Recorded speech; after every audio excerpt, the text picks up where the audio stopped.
The wall of silence surrounding Harvey Weinstein. Sexual assault charges over Weinstein has pleaded not guilty to all of the charges. In LA is going to become a witness in New York. As I sit here today, the criminal trial of Harvey Weinstein is underway in New York.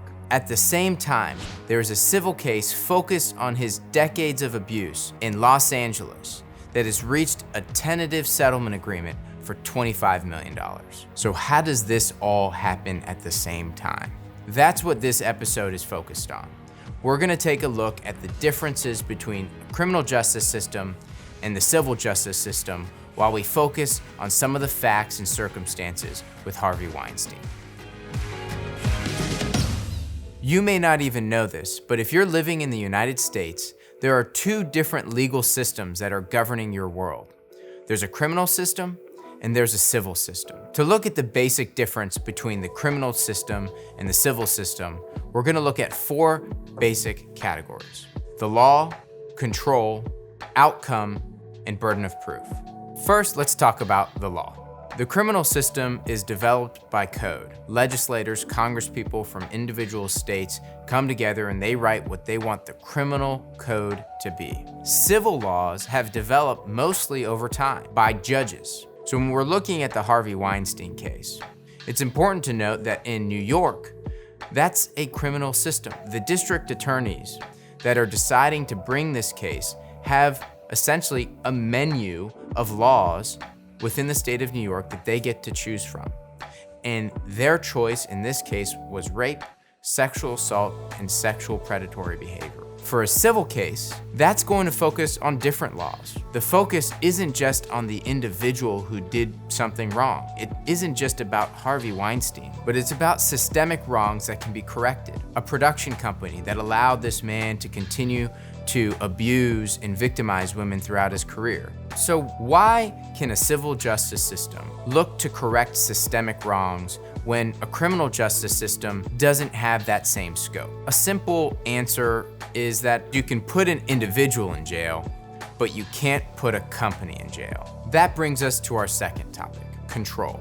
In a criminal system, the district attorneys or the Commonwealth attorneys decide and control how to bring and prosecute cases. When we're looking at a civil system, that control lies in the hands of those who have been wronged. So in the Weinstein case, you have district attorneys in New York who ultimately made the decision on what to charge Mr. Weinstein with.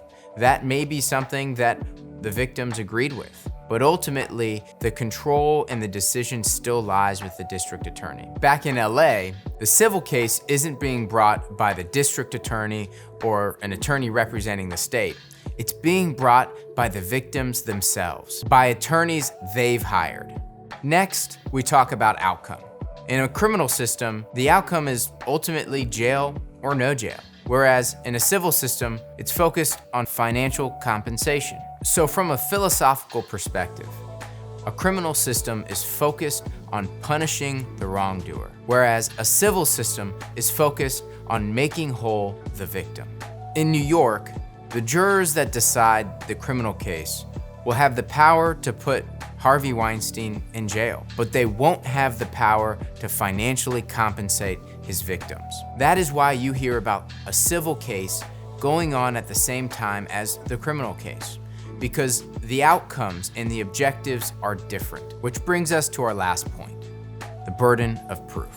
If you watch any TV, you've probably heard about the burden of proof in a criminal case. It's beyond a reasonable doubt. In a civil case, the burden of proof is by a greater weight of the evidence, whether something is more likely than not. And the reason that the burdens of proof are different is because the outcomes are different. When someone's life and liberty is being taken away, the burden of proving that they've committed a wrong or a crime should be higher than the burden if we're just talking about money. So what's the takeaway?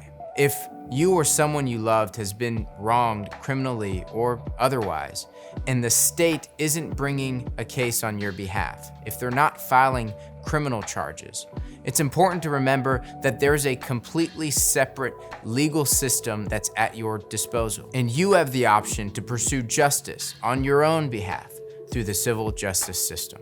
Thanks for spending your lunch break with me today. If you liked the video, give it a thumbs up, share it with your friends, and I'll see you next time.